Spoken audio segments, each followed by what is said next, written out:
Assalamualaikum warahmatullahi wabarakatuh. Bagaimana kabarnya? Semoga kalian dalam keadaan sehat walafiat dan tetap semangat. Nah, di video pembelajaran kita kali ini, kita masih mempelajari bab yang sama, yakni mengenai akhlak terpuji pada diri sendiri, namun dengan pembahasan yang berbeda.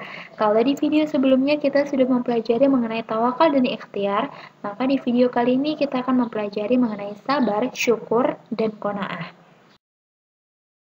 Tujuan pembelajarannya adalah menyebutkan pengertian, dalil, dan dampak positif dari sabar, syukur, dan qanaah. Sabar. Sabar dari segi bahasa berarti menahan, mencegah, atau tabah. Nah, sedangkan dari segi istilahnya, sabar ini adalah menahan diri dari sifat kegundahan dan rasa emosi. Kemudian, menahan lisan dari keluh kesah, serta menahan anggota tubuh dari perbuatan yang tidak terarah. Menurut Syekh Muhammad bin Shalih Al-Utsaimin rahimahullah berkata, sabar itu terbagi menjadi 3 macam. Di antaranya, yang pertama, bersabar dalam menjalankan ketaatan kepada Allah. Kemudian yang kedua, bersabar untuk tidak melakukan hal-hal yang diharamkan oleh Allah.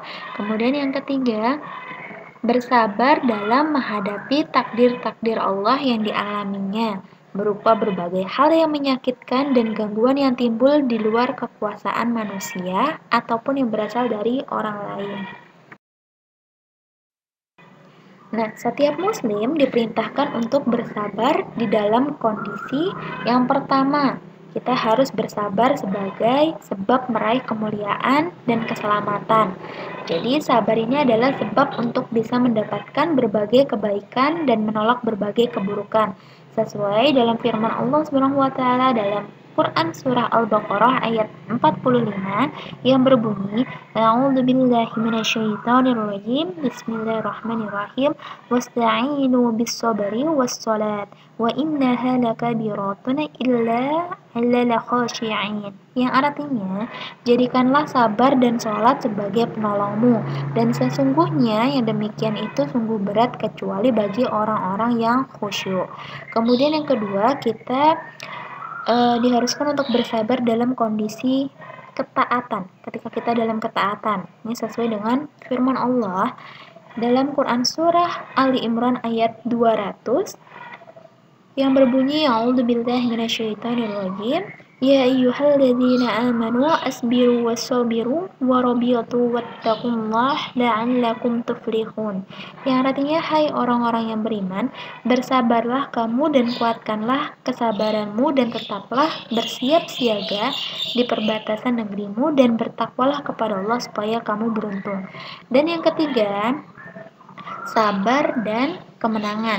Ini terdapat dalam firman Allah Quran Surah Al-An'am ayat 34. Kemudian dampak positif dari sabar. Jadi sikap sabar juga akan mendatangkan banyak dampak positif, di antaranya. Yang pertama, tidak menyakiti orang lain. Yang kedua, menjaga hubungan baik sesama Allah dan sesama manusia. Kemudian yang ketiga, menolong pekerjaan kita. Yang berikutnya ada syukur. Syukur berasal dari bahasa Arab yang berarti berterima kasih. Jadi bersyukur ini menurut istilahnya berarti berterima kasih kepada Allah atas karunia yang dianugerahkan kepada dirinya. Adapun cara bersyukur menurut Islam ialah memanfaatkan karunia tersebut sesuai dengan petunjuk Islam. Kemudian, mensyukuri nikmat Allah ini juga merupakan suatu bentuk akhlak mulia. Allah sudah berjanji kepada hambanya yang bersyukur untuk memberikan tambahan nikmat. Sebaliknya, Allah akan memberikan azab atau siksa terhadap hambanya yang kufur terhadap nikmat. Hal tersebut sudah ditegaskan oleh Allah dalam Quran Surah Ibrahim ayat 7 yang berbunyi, A'udzubillahi minasyaitonirrajim, wa idz ta'addana rabbukum la in syakartum la azidannakum wa la in kafartum inna 'adzabi lasyadid. Yang artinya, jika Dan ingatlah juga, tatkala Tuhanmu memaklumkan, sesungguhnya jika kamu bersyukur, pasti kami akan menambah nikmat kepadamu. Dan jika kamu mengingkari nikmatku, maka sesungguhnya azabku sangat pedih. Macam-macam syukur. Oke, yang pertama, ada syukur dengan hati. Jadi kita harus meyakini, menyadari, mengetahui bahwa segala nikmat itu bersumber dan bermuaranya dari Allah Subhanahu wa taala. Kemudian yang kedua, syukur dengan lisan. Jadi penilaian hati dan getaran hati yang menjalar kepada anggota badan melalui mulutnya yang senantiasa basah memuji nikmatnya dan menyebut nama Allah berupa wirid dan zikir seperti tahmid, takbir, tasbih, dan puji-pujian yang lain terhadap Allah Subhanahu wa taala. Kemudian yang ketiga, bersyukur dengan seluruh anggota badan. Jadi kita telah menyadari bahwa seluruh anggota badan, jiwa, dan raga milik Allah semata. Maka seharusnya kita menggunakan untuk kebaikan. Berikutnya, dampak positif dari syukur. Jadi ada beberapa keuntungan orang yang pandai mensyukuri nikmat Allah. Yang pertama, mendapat jaminan tambahan nikmat dari Allah. Kemudian yang kedua, dijauhkan dari azab dan siksa Allah. Dan yang ketiga, memperoleh kepuasan batin, ketentraman, dan terhindar dari rasa takut. Dan yang keempat, kita terhindar dari sifat tamak yang dapat menjerumuskan diri kepada kufur nikmat. Terakhir ada sikap qanaah.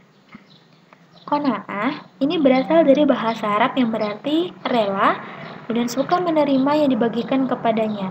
Nah, sedangkan secara istilahnya qanaah adalah rela menerima kenyataan hidup yang dialaminya, tidak berkeluh kesah, merasa puas dan penuh keridhaan atas keputusan Allah Subhanahu wa taala serta senantiasa tetap berusaha sampai batas maksimal kemampuannya. Jadi orang yang qanaah berarti merasa cukup dengan apa yang dianugerahkan Allah atas dirinya. Orang yang qanaah pasti pandai mensyukuri nikmat Allah Subhanahu wa taala. Oleh sebab itu, seseorang tidak mungkin memiliki sifat qanaah apabila tidak pandai-pandai mensyukuri nikmat Allah Subhanahu wa taala. Kemudian, perintah untuk bersifat qanaah. Ini diwajibkan dalam Islam ya. Seperti dalam Surah Hud ayat 16 yang berbunyi A'udzubillahi minasyaitonirrajim Ulaikal ladzina laysa lahum fil akhirati illan nar wa habitum ma sana'u fiha wa batilum ma kanu ya'malun. Yang artinya, itulah orang-orang yang tidak memperoleh di akhirat kecuali neraka dan lenyaplah di akhirat itu apa yang telah mereka usahakan di dunia. Dan sia-sialah apa yang telah mereka kerjakan. Kemudian dampak positif dari qanaah. Yang pertama, terhindar dari sifat tamak yang berujung pada kufur nikmat. Kemudian yang kedua, akan merasakan ketentraman hidup karena merasa cukup atas nikmat dan karunia Allah yang diberikan kepadanya. Dan yang ketiga, mendapat tambahan nikmat dari Allah dan terhindar dari siksa yang berat.